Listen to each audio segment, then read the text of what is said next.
call to intimate you, the good people of Rivers State, and the Nigerian public of the vicious attack on our governorship campaign train, which bettered the Port Harcourt City local government area yesterday by thugs working for the faction of the People's Democratic Party loyal to Nyesom Wike, the outgoing governor of Rivers State. This unprovoked attack on our party's campaign with shots of improvised explosive device, IED by armed thugs, occurred at the commencement of the rally in the traditional grounds of Rumuoji town in my one Diobere of Port Harcourt City local government area.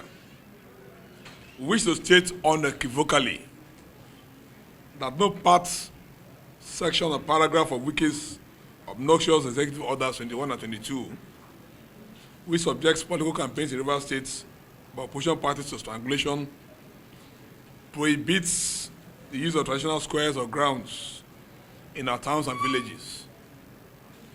To be specific, the hoodlums who sought to invade our rally but met resistance from our youths were led by the mayor of Port Harcourt City local government area, Olwele Hunda, and the former mayor of that council, Victor Ehunwo.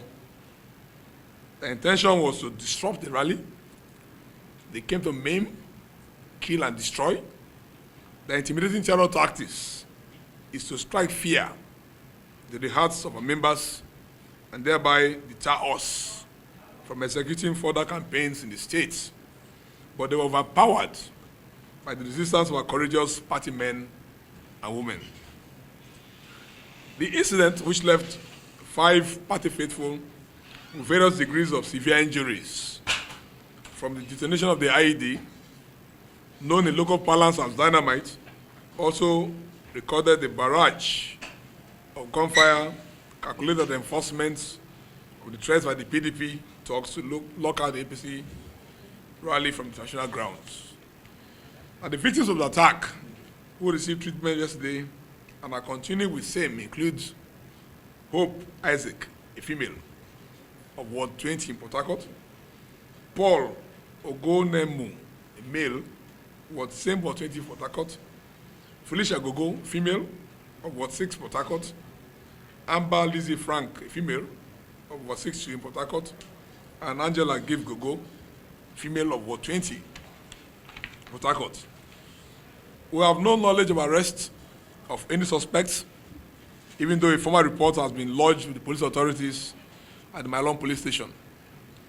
Curiously, while the PDP government and leaders across the states are violating the rights of opposition parties by attacking campaigns in the 23 LGAs, the factional PDP itself had always acted in gross violation of the Electoral Act 2022, now in clear contravention of Section 92 of the Electoral Act 2022, providing for the prohibition of certain conduct at political campaigns. The PDP conducted her campaigns in the Kwere local government area in the vicinity of a religious center, St. Martin's Anglican Church in Omagwa, all on Tuesday this week.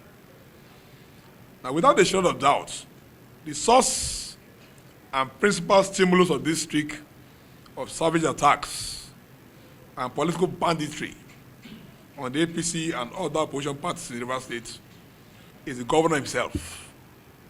Nyesom Wike set the tone for the ongoing political violence with the enactment of his repressive and dictatorial executive orders 21 and 22, which obstructs and constitutes infringements on the rights of other political parties and candidates to campaign for votes as allowed by law in Rivers State. Unfortunately, these high crimes of attempted murders are happening against the promises of Mr. Okon, Effiong Okon, at the assumption of duty late in October last year because the Commissioner of Police has not walked his talk. The PDP hoodlums are emboldened by the fact that, contrary to the assurances of the Commissioner of Police, as quoted by the State Police PRO, Then there was Lumi where Dejobi when he resumed that he's an advocate, quote, advocate of human rights, end of quote. Mr. Okon, F.N. Okon, has watched rights opposition parties trampled with unprecedented impunity since his arrival in Rivers State. We are shocked by the CP who assured Rivers people that, quote, under his watch, the rights of persons will be respected, end of quote, and, quote, vow to ensure violent-free campaigns in the build-up to the 2023 general elections, end of quote. Is not only unable to effect a single arrest and prosecution from all the reported incidents of attacks on political opponents, including that of our dear friend Magnus Abe in Oigbo and elsewhere, and other kinds of attacks, but denied a costly bomb attack on innocent and unarmed citizens of Rivers State at the rally yesterday.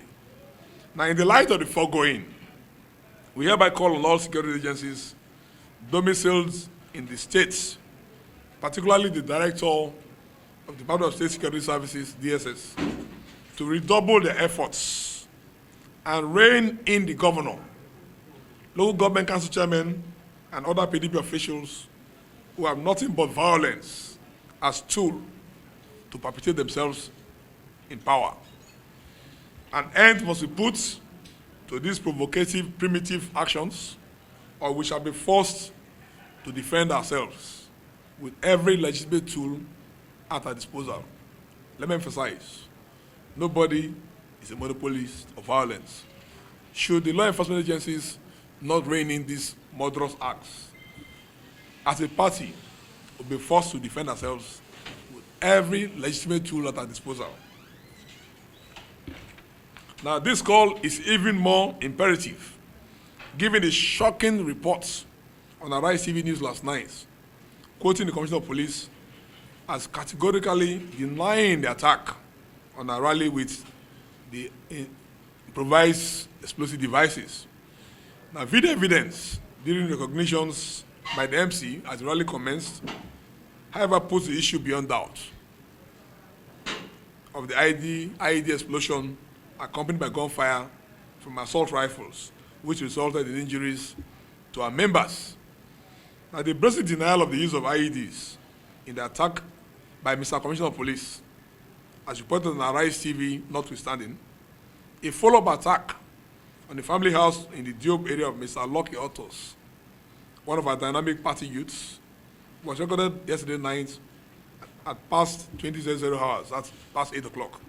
The hoodlums who came ostensibly to harm Lucky, if they had met him, stabbed and left his relatives, Miss Veronica Wareboko, a female, and Mrs. Silva Patrick Noah, critically injured.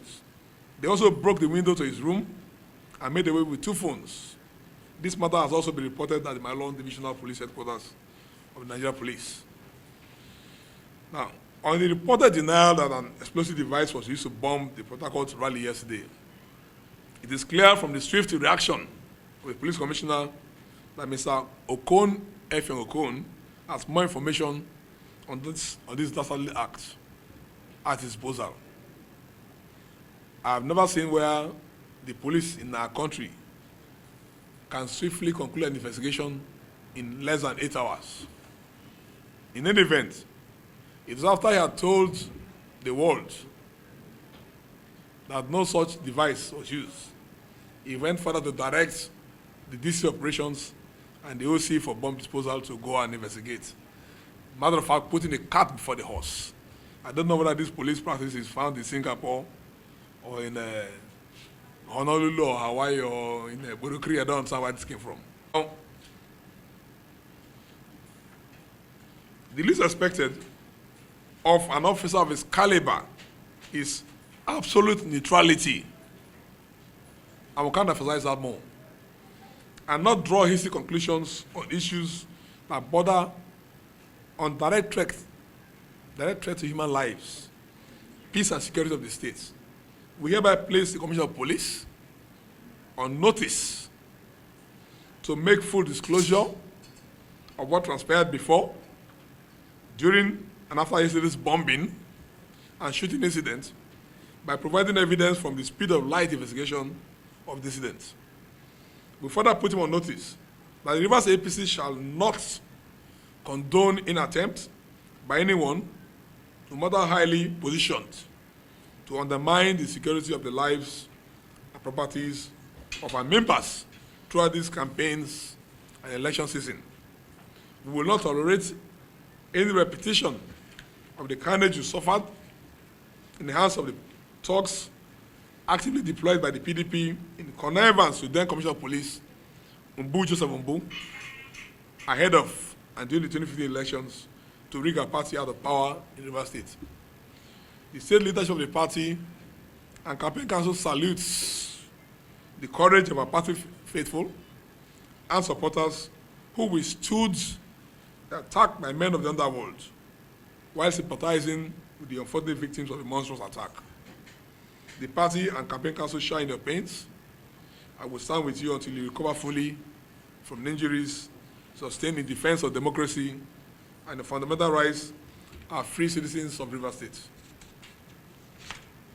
Furthermore, we salute the women and youths of Rivers APC for rising up to the occasion to continue with the campaign and urge them to remain vigilant and steadfast as we move into the hinterlands of our state on our well-received campaigns to spread the gospel of redemption and restoration that the APC brings to Rivers State. Nothing should deter us from reaching the electorate with the message of hope and restoration that our governorship candidate, Sonny Cole, member of the National Institutes. All hands must be on deck to rescue our dear state from the ruins of wicked, failed, disastrous leadership of nepotism. We thank you for your patience and kind attention. God bless Rivers State. Can you confirm Mr. Ochokoro, thanks for your incisive questions. But for question number one, our response is simple. We will not run ahead of ourselves like the police. Our business is not to take a record or mental account of policemen who attended a rally. However, because the Commissioner of Police has directed them to conduct investigations into that attack on a rally yesterday, particularly the attack with that bomb device, we allow them to do the investigations and let them find out what happened and tell us. We will not tell you whether the DC operations was there or the OC bomb detonation was there. We will not run ahead of ourselves. We will not preempt the investigation, let them come up with their own investigations, and then we'll take it up from there. As to the part two of your question, it's so clear that we have been provoked enough already. And in law, provocation is sound defense. The APC has equal rights as every political party in this state. First, we are Rivers people protected by law, and the Constitution with rights to freely assemble and associate, and canvass for votes from the electorate, who are employers in this sense. And no attempt by anybody to breach that right should be tolerated. And I put it back to you, the media, who are the fourth estate of the realm. This is your work, to call to account these monstrous acts. Last time out, February 2015, while we were campaigning in Okrika, the same governorship campaign, then our candidate was Dr. Daku Peterside. A journalist then with Channels TV, Charles Eruka, was stabbed on his neck. A policeman was shot dead. Vehicles are burnt, including one Range Rover Jeep belonging to Dr. Michael Ogolo, was incinerated. These are facts. And only one person could have done that. Only one party did that. If you say the APC is complaining, the SDP has complained as well. Dumo Ruby is complaining, everybody is complaining. The only party that's not complaining about political violence is the PDP. So when the witch cries in the night and the baby dies in the morning, you know what has happened? So we're saying that enough is enough. Even when they have a wife in the house and they bully her always, the day she says enough is enough is enough is enough. It's the norm in democracy for everybody to speak to the people. The people have a right to choose who they want as their leader. You have done a bit, and this government claims they've done so well. So allow Rivers people respect the rights to decide who they want to lead them. Try to muzzle us and do what happened the last time will not happen again. Yes, David Amusa. Yes, my name is David Amusa. I